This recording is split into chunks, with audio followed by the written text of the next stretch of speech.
During the funeral, the little girl rushed to disfigure her father. Then she discovers unthinkable. A daughter plays the role of a referee between a father and a mother. Whenever parents feel that they're falling out of love, the daughter gives them a reason to love each other more. When a father and a mother divulge into an argument or fight, the daughter always saves the side of the father and becomes the referee. You'll likely experience the death of at least one grandparent in your lifetime, and when you do, it will cause intense pain and heartache. Although your grief will ultimately be unique to you and to the relationship you have with your grandparents, in the following video, we'll discuss a few challenges common to grieving the death of a dad or mom. The death of any family member can have to feel pain. People minimize losses for a handful of reasons. Some may assume your loss isn't significant based on their belief that it's the expected natural order for grandparents to die. First, some make their judgment based on their subjective experience that grandparents are distant, non-nuclear relatives, while some may realize how much pain you're in but offer the wrong words of comfort. For example, maybe you've heard this one. Studies suggest that daughters have more intense grief responses to the loss of their parents than sons do. This isn't to say men aren't significantly affected by a parent's death, but they may take a longer time to process their feelings. Ultimately, they may be slower to move on. Grief will vary from person to person. Though there are certain emotions and circumstances that many of us will experience, it can often be a source of comfort to hear from someone who has experienced the emotional roller coaster of losing a loved one and has come out on the other side. It's hard to even put it how it feels to lose a parent into words, but the key thing to keep in mind is there is no normal way of reacting. I haven't just felt one emotion since my father passed. My experience has been more like traveling the world. Each stage of your journey will be completely different, and as you wander through your grief, emotions will come and go. Losing a parent can lead to increased risks for long-term emotional and mental health issues like depression, anxiety, and substance abuse. Losing a parent in childhood only increases these odds, and about 1 in 20 children aged 15 and younger have suffered the loss of one or both parents. JC was just a little girl when her father died in a terrorist attack on the World Trade Center in 2001. Soon after JC's dad's funeral, the little girl's mother, Lisa, noticed that JC's behavior was a little odd. Lisa found her 4-year-old daughter seemingly having conversations with multiple people in her empty room. "I'd say, JC, who are you talking to?" Lisa said. "My dad talking to daddy." Lisa was careful not to question too much, thinking that this was JC's way of processing her dad's death. But at the time, the curious mom couldn't help but wonder what her daughter was talking about. And when JC finally told her mom about what she was talking about, the 4-year-old girl gave a shocking and unexpected explanation.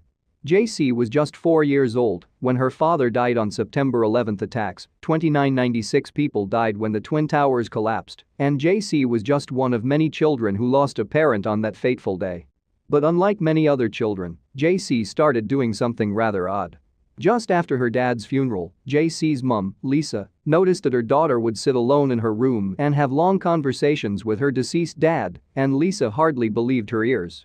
When JC told her details that no one could explain, JC said, among other things, that she used to talk not only to her father, but also his boys. The boys were JC's father's colleagues who also passed away during the terrorist attacks.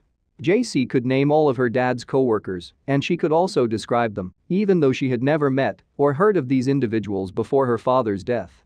Although this is something we don't hear about every day, it's certainly not the first time someone has claimed that they had contact with a deceased person, and I'm sure that JC actually talked to her father. But how and in what form? Only she really knows. Another sad experience for this girl. A South African pastor has been making news headlines all over the world for staging a hilariously ridiculous prank in which he appears to bring a dead man back to life in front of a congregation of churchgoers. Sir Alf Lukau of the Alleluia Ministries International Church in Kramerville, South Africa, has landed in hot water after a video showing him supposedly bringing a dead man back to life went viral online. The controversial religious figure can be seen putting his hands on the dead man's chest and shouting "Rise up" after his daughter call him, "Come back, Dad," and pastor did what he did. The man, who had supposedly died last Friday due to an undisclosed illness, opens his eyes and rises from the coffin with his mouth and eyes wide open to the shouts and cheers of churchgoers gathered around him. Within hours of the footage being shared online, Twitter was flooded with videos of people staging their own resurrection miracles and ridiculing "Look out for this stunt." News outlets started reporting on it as well. And it wasn't long before South African authorities and religious figures put out statements condemning Pastor Lukau's actions. He has now been sued by several parties, including the funeral parlors he allegedly tricked into indirectly participating in the forest. Lukau is now facing charges of organized crime, fraud and misrepresentation, among others. The funeral parlors that provided the hearse, coffin and the dead man's attire have denied any involvement in the resurrection, claiming that they were deceived by Alf Luka and his associates. They are now taking legal action against the Alleluia Ministries leader for misleading them and causing damage to their reputation. A South African bishop has also sued Luka for misrepresenting Christian religious figures with his shameful miracle, although it seems quite clear that Alf Lukau went out of his way to make it seem like he had brought a person back to life with the power of God. The Alleluia Ministries International Church has backtracked on the resurrection claim following the heavy backlash from the public. They are now claiming that the man in the coffin was indeed alive when the miracle was performed, but they are also maintaining that he had indeed died a few days before. What they're basically saying is that Lukau completed a miracle that God had already started. You're probably wondering what happened to the dead man, right? Well, he's apparently been arrested for taking part in the stunned Eyewitness News reports that has him identified as Brighton from Zimbabwe, an unqualified worker employed by a timber company in Pretoria. Speaking to 702 on Tuesday, a man claiming to be Brighton's employer said that this was not the first time he helped Luka perform miracles in front of his congregation. He previously pretended to be a wheelchair-bound man to make it look like the Alleluia Ministries leader used his power to help him stand up.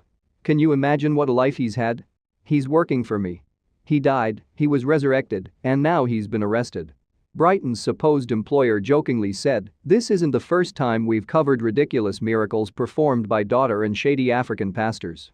A couple of years ago, we featured Lathburo Ribalago, who claimed to heal people by spraying them with insect repellent, and Bongani Masiko, who asked his congregates to drink motor oil if they wanted to be saved, healed and delivered." And who could forget Paul Sanjangar, the Zimbabwean pastor who claimed to have God's direct phone number and actually talked with him on the phone. Initially, you might not feel anything. It may even seem like you're stuck in a dream and everything that's going on isn't really happening. I definitely went through the first month, if not the first year, on autopilot. But eventually everything does catch up with you and you start to feel less numb. It's particularly hard when you lose a parent because initially you can't just face the prospect of living your life without them. And the only way for some people to cope is to pretend like it's not really happening. Confronting and accepting that the pain is there is scary, but you need to do it to start the grieving process, having gone through the same thing, and share with them. There weren't such any groups in my area at the time, but such groups have sprung up everywhere, and even group shares can help write about what happened and about how you feel about it. Before I could do this, I was taking a writing class, and one assignment was to write about someone whom you loved, who had died and gone on. It was painful and I wept as I typed it. I tried to write in an objective manner, and it sounded so cold when I shared it with the group in the class.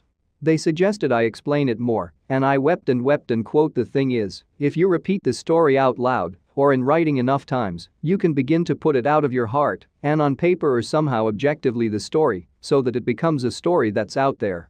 Share your grief, talk to friends, colleagues and family members about what you're feeling. They may not bring up your father's death, but they will listen when you do. It's good to share your feelings with your siblings. Just be aware that their relationship with your father could differ from your own. Forgive yourself. No one has a perfect relationship with their parents. You and your father may have exchanged harsh words. You may have passed up opportunities to be with him. Forgive yourself and realize that your father was not perfect either. Grow through loss, take lessons from your relationship with your father. Use them to make your life better. These can be positive. My father could find humor in anything. They can also be negative. Dad hated to apologize, even when he knew he was wrong. Both types of lessons can be valuable.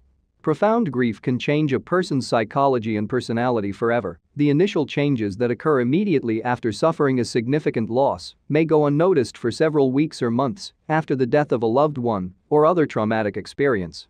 The loss of a loved one is life's most stressful event and can cause a major emotional crisis. After the death of someone you love, you experience bereavement, which literally means to be deprived by death. When a death takes place, you may experience a wide range of emotions, even when the death is expected. Many people report feeling an initial stage of numbness after first learning of a death, but there's no real order to the grieving process. These feelings are normal and common reactions to loss. You may not be prepared for the intensity and duration of your emotions or how swiftly your moods may change. You may even begin to doubt the stability of your mental health, but be assured that these feelings are healthy and appropriate. Find ways to remember your father. Some people find solace through visiting grave sites. You may prefer to write down your memories or work with your dad's favorite charity.